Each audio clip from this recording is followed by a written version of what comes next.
Alors, dit le monsieur de la télévision, maintenant que vous avez vu le film sur l'intéressement, est-ce que cela vous intéresse? L'intéressement, je veux dire. Oui, ça m'intéresse, répond un monsieur de la DPT qui se trouvait là. Mais j'aimerais quand même revoir un passage. Et puis, l'intéressement de chacun pourra être augmenté jusqu'à 20%. Ceci en fonction des performances propres de sa direction. C'est ce qu'on appelle l'accord sectoriel. C'est là que j'aimerais avoir des détails, dit le monsieur de la DPT. Comme cela est prévu à l'accord national, l'intéressement de chacun comporte donc pratiquement deux parties. Une part nationale ou centralisée, qui dépend des performances de ce grand bateau qu'est EDF-GDF, c'est ce que chacun reçoit en tant que membre de l'équipage, en quelque sorte. Or, ce grand bateau, il comporte des directions. La DPT, par exemple, dont vous faites partie, cher monsieur. L'autre part de votre intéressement, c'est ce que vous recevez en tant que membre de cette équipe qu'est une direction. Elle est dite décentralisée parce qu'elle dépend uniquement des performances de cette direction. Et aussi parce que les critères qui mesurent ces performances ont été fixés au sein de cette direction, après négociation entre organisations syndicales et direction. C'est cela qu'on appelle les accords sectoriels. Maintenant, monsieur DPT, pour plus de détails sur l'intéressement qui vous intéresse, si je puis dire, allons voir vos collègues dépétistes.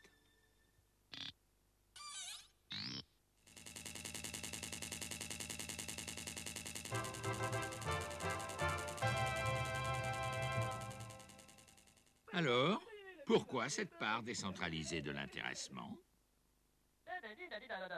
Certes, nous savons, chers confrères, que l'intéressement à l'échelon national dépend de nos efforts solidaires, de notre bonne coordination. Mais cela suppose d'abord la coordination des efforts à l'intérieur de la DPT. Chez nous, l'optimisation du système production, transport, consommation est basée sur la coopération, l'interdépendance des uns et des autres. C'est cela, l'esprit DPT. Il trouve sa récompense dans cette part décentralisée de l'intéressement qui dépend de 11 critères répartis en 5 domaines. L'un des critères, on l'appelle le critère financier.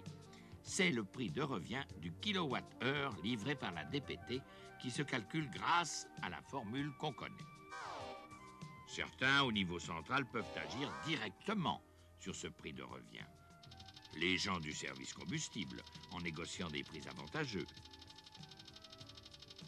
Les commerciaux, quand ils trouvent de nouveaux clients haute tension. Oui, mais moi qui suis sur le terrain, je ne vois pas comment le faire baisser, ce prix de revient. C'est pourquoi on a prévu d'autres critères, plus proches de votre travail quotidien, les critères qualité du service. Ils concernent les hydrauliciens, en cas de perte d'énergie hydraulique, par exemple.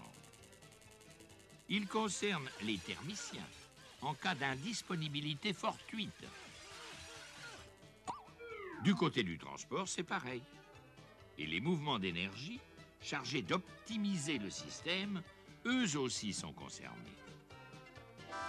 Et puis à côté de ces critères permettant de réduire le prix de revient du kilowatt-heure, il y a ce qu'on pourrait appeler les critères qualité de la vie. Ce sont les critères sécurité, liés au taux de fréquence des accidents. Et enfin, le critère social, qui est entre les mains de tout le monde. C'est la formation à la communication et à la gestion des hommes et des moyens.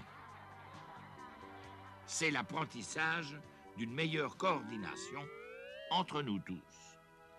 Maintenant, comment ces 11 critères vont-ils déclencher l'intéressement sectoriel? Lorsque 6 critères, dont 2 de qualité, sont atteints, l'intéressement national est majoré de 20%. 15% si 5 critères, dont 1 de qualité, sont atteints. 10% si 4 critères sont atteints. Cette part décentralisée de l'intéressement qui dépend de l'effort de tous sera répartie à égalité entre tous. Est-ce que tout ceci est clair? Oui, mais dites-moi, puisque c'est plus facile de se coordonner à l'intérieur d'une même direction, pourquoi ne pas décentraliser la totalité de l'intéressement? L'accord national prévoit des possibilités de modification visant, je cite, un meilleur équilibre entre la part centralisée et la part décentralisée. Moi, je dis que se coordonner, même à l'intérieur de la DPT, c'est pas toujours facile. Sans parler de la dispersion des agents d'un même service sur tout le territoire. L'accord sectoriel DPT, lui aussi est perfectible. Les critères pourront être modifiés à la lumière de l'expérience. La part sectorielle de l'intéressement pourra être encore plus décentralisée jusqu'au niveau des unités. Mais il faudra trouver un bon équilibre. Certes, il est juste que les efforts, les résultats d'une ou plusieurs unités soient récompensés. Mais on sait bien que ces résultats, on les obtient parce qu'on fait partie de cette équipe qu'est la DPT. Alors, serait-il juste aussi qu'une unité accapare tout l'intéressement DPT sous prétexte qu'elle est la meilleure? Non. Cela serait contraire, vous êtes bien d'accord, à notre esprit DPT.